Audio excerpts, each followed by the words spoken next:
Chicago in November smells like coal smoke and regret. You walk out any morning before the loop wakes up and the city hits you like a closed fist. Cold lake air, diesel off the elevated tracks, the faint sweetness of something that burned overnight in a building nobody was supposed to be sleeping in. I'd been on the job 40 years by then. 40 years of walking into rooms where something had gone wrong and trying to reconstruct the moment before it went that way. The charcoal wool coat Eleanor gave me before things turned cold between us was the warmest thing I owned, and I wore it like a second skin that November. My hands had started their routine again, that fine, unsteady trembling I never talked about, that nobody asked about, that lived in my fingers like a private weather system no one else could read.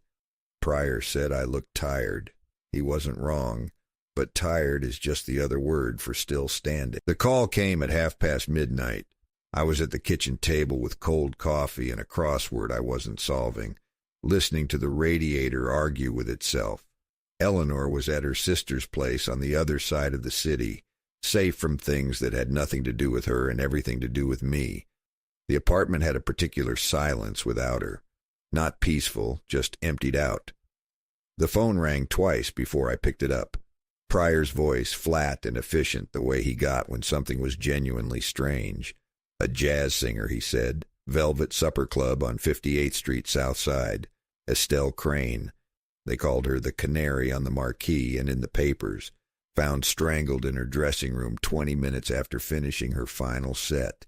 Every door locked from the inside. Every window painted shut and latched. I put the crossword down. The city had asked me a better question. The Velvet was the kind of South Side club that looked modest from the street and opened up into something close to beautiful once you got past the door. Red lacquered walls, low ceiling, tables arranged like they meant something. The smell when I arrived was champagne and cigarettes and the particular electric warmth of a room that had recently been full of people. Now it had the other kind of electricity. The kind that comes when uniforms are present and the music is stopped. Pryor met me at the door. He'd beaten me by 15 minutes. I could tell by his face he'd already seen the dressing room and was measuring his words about it. The stage was dark except for a single work light someone had left burning. A microphone stand stood at the center, empty, the cord coiled at its base. I stood there a moment before going in further. The microphone stand looked like a question mark against the dark. The dressing room was down a narrow corridor behind the stage, past a bulletin board pinned with set lists and a framed photograph of Louis Armstrong nobody had bothered to straighten. The door had been locked from the inside with a slide bolt, the heavy industrial kind, not the flimsy hotel variety. A uniform had broken it coming through, and the wood was splintered at the frame. Estelle Crane was seated at her vanity. That was the first thing that struck me. Seated, not fallen. Whoever had done this had positioned her, or she'd gone that way, which was its own kind of impossible. She was in her performance gown, midnight blue silk, every sequin still in place. The ligature marks on her throat were clean. Her hands rested in her lap, almost arranged. The mirror in front of her was still lit, all those small bulbs burning, and her reflection looked like it was waiting for someone to do her makeup. I walked the room slowly. 40 years teaches you not to rush a crime scene. The room gives you things, but only if you're willing to listen to it like it's talking.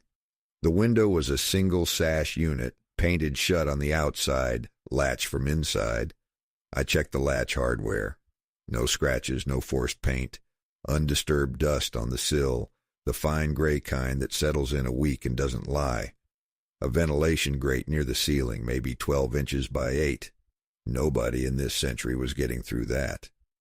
There was a glass of water on the vanity, half drunk. A jewelry box open, nothing taken.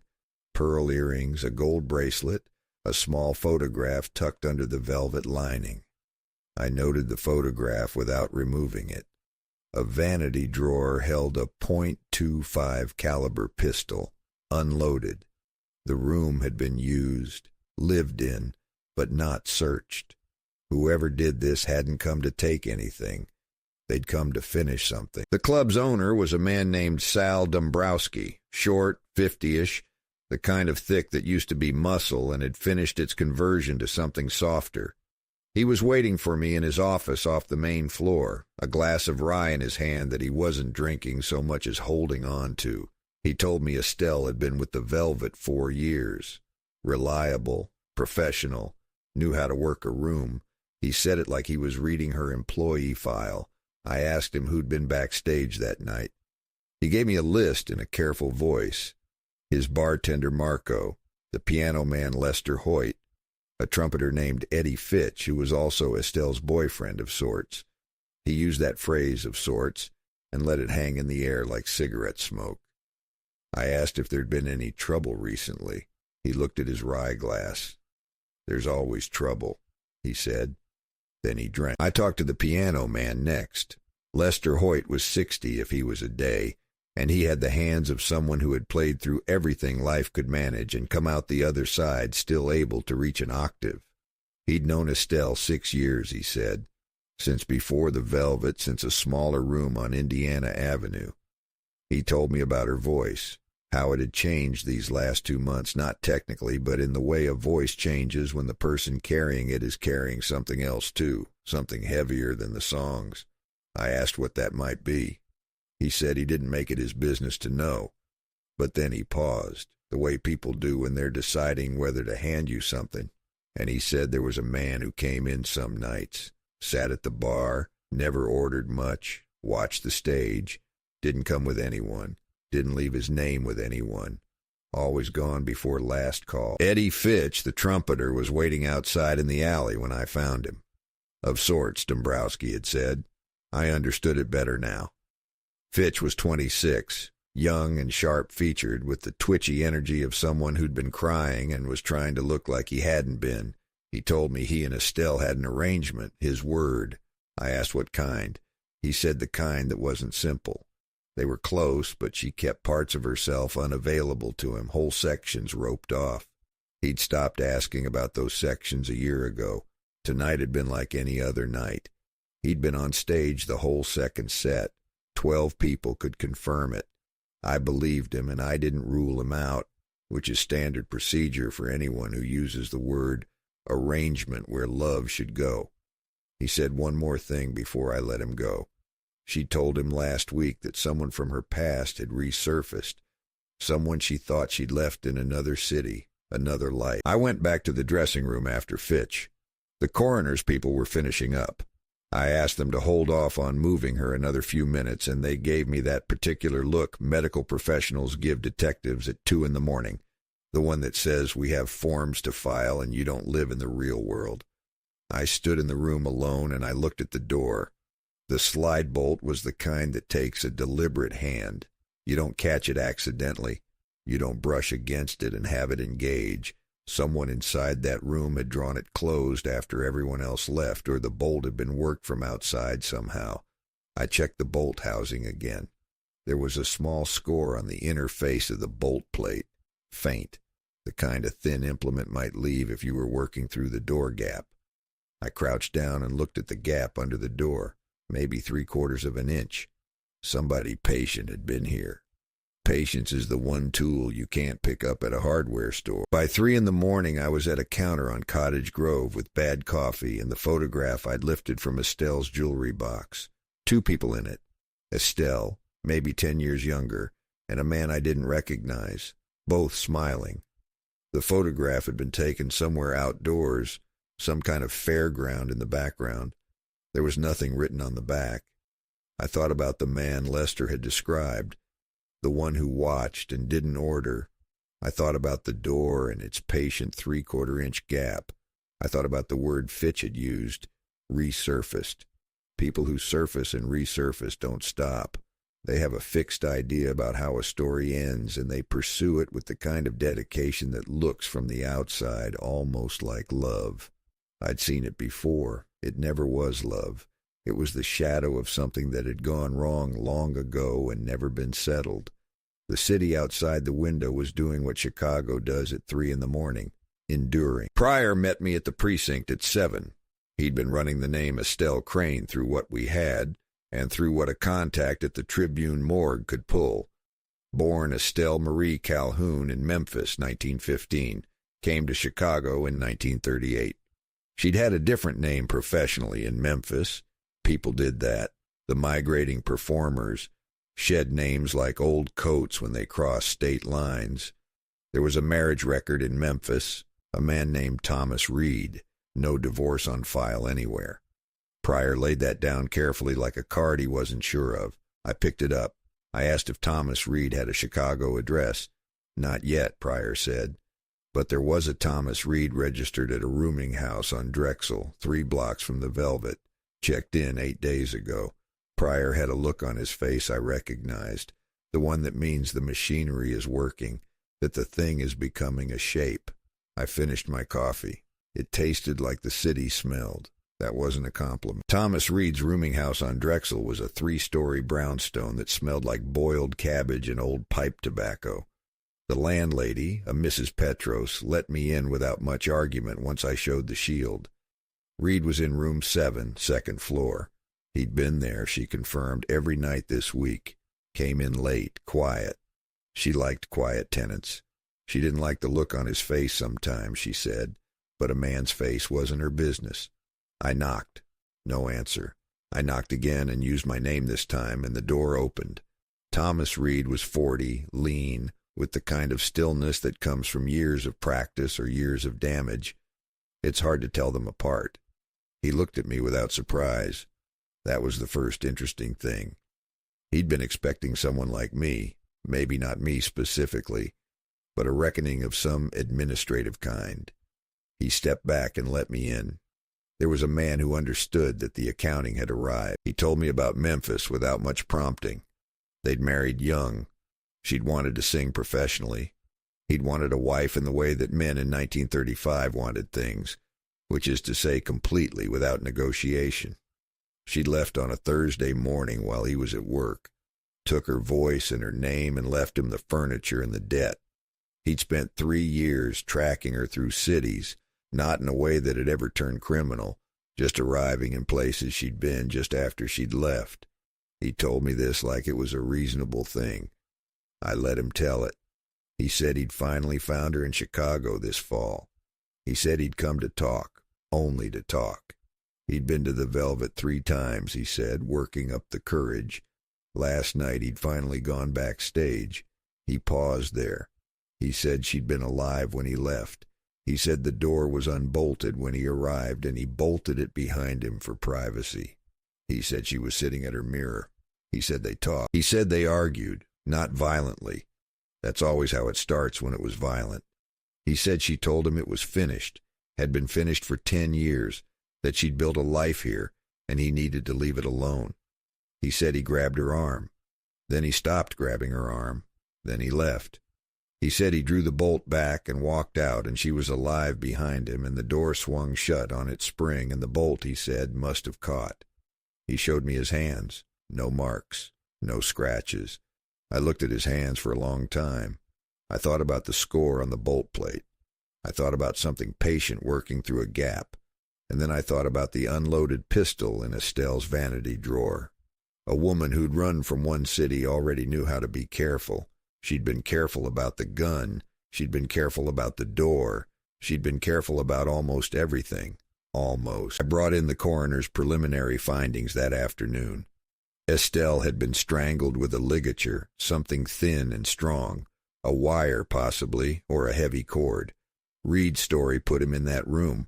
The bolt told me someone had worked it from outside, but Reed said he'd unbolted it to leave. What if he'd unbolted it, left, and someone else had entered in that window between? 3/4 of an inch gap. I went back to the door hardware. The score on the bolt plate was fresh. No oxidation, no grime in the cut. But when I looked at the outside face of the door, I found something I'd missed the first time. A thin groove in the door edge, about 4 inches up from the bolt housing. The kind a piano wire might leave if someone ran it along the gap, hooked the bolt, and drew it closed from outside.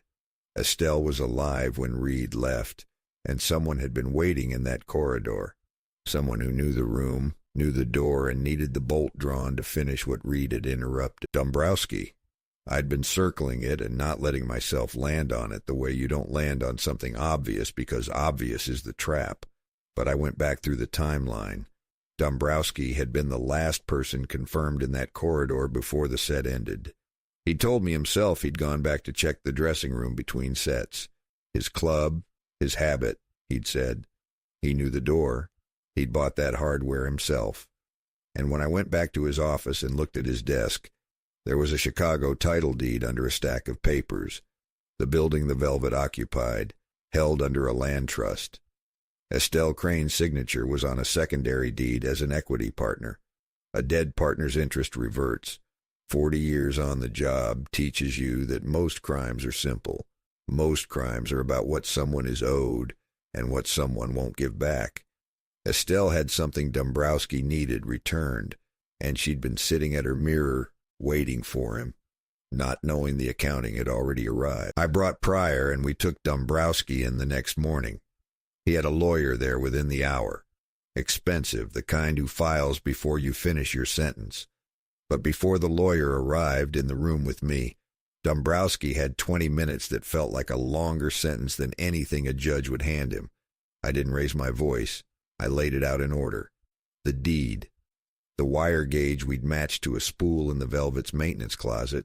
The groove in the door. The 7-minute gap in the timeline between Reed's departure and the discovery. He sat with his hands flat on the table, and he looked at them, not at me. His hands weren't unsteady. Mine were. But only mine knew what they meant. He said nothing those 20 minutes. But a man who says nothing is a man who's already had the conversation with himself. He signed the statement 4 hours later, when the arithmetic of what we had became undeniable. It was always going to be arithmetic. Crime usually is. Dombrowski's statement was detailed enough to close the case cleanly on paper, which is not the same thing as closed. He'd waited in the corridor after Reed left. He'd used the wire to draw the bolt. Estelle had been startled, but not afraid. She knew him, trusted him, had turned back toward her mirror before she understood what was happening. He described it with a flat accuracy that I found harder to hear than rage would have been. Rage, I understand. That calm inventory of terrible things is something else. Reed was held on lesser charges, criminal trespass, assault, and eventually turned loose with time served. He left Chicago the week after. I don't know where he went. Some people spend their whole lives arriving just after the door closes. Thomas Reed was one of those people. I felt something for him that wasn't sympathy exactly, more like recognition, the feeling of standing in a corridor waiting for something to open that has already been shut from the inside. Lieutenant Vasquez called me into her office the afternoon after the arraignment. She had the case file open on her desk, and she looked at it the way she looked at all closed cases, like she was checking the seams, making sure nothing was going to come undone later. "Detective Mahoney," she said. "Clean work." I said it wasn't particularly clean. She said compared to what I usually hand her. That was close enough to a compliment that I took it. She asked about Reed, and I told her he was gone, and she accepted that the way she accepts things that aren't chargeable but are still wrong, with a specific quiet. I asked if there was anything else, and she looked at me over the file and said I looked tired. I told her Pryor had said the same thing. She said Pryor was right. She closed the file. In 40 years, I'd had cases that closed like windows and cases that closed like mouths, clean or with something still inside. I thought I knew which one this was. I was wrong about that. I filed the report that evening from my desk, the city going dark outside the precinct windows, the elevated running its last reliable trains, the Canary case. Victim, Estelle Marie Calhoun, known professionally as Estelle Crane. Perpetrator, Salvatore Dombrowski. Method, motive, means, all accounted for. There's something hollow about a completed report. It reduces a life to its ending and the mechanism of that ending. Estelle had come from Memphis with a voice and a name she'd chosen herself, and 4 years of performance that had moved rooms full of people who would remember her longer than any court record would. That didn't fit in the form. None of the important things fit in the form.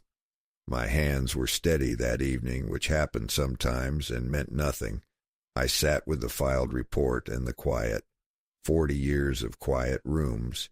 Eleanor's photograph was in my wallet, and I didn't take it out. I just knew it was there. Sometimes that's the only warmth available, and you learn to live on it. Dombrowski had made one recording of Estelle that final evening, an acetate disc, a straight feed from the house microphone, the kind clubs kept for licensing and promotional purposes.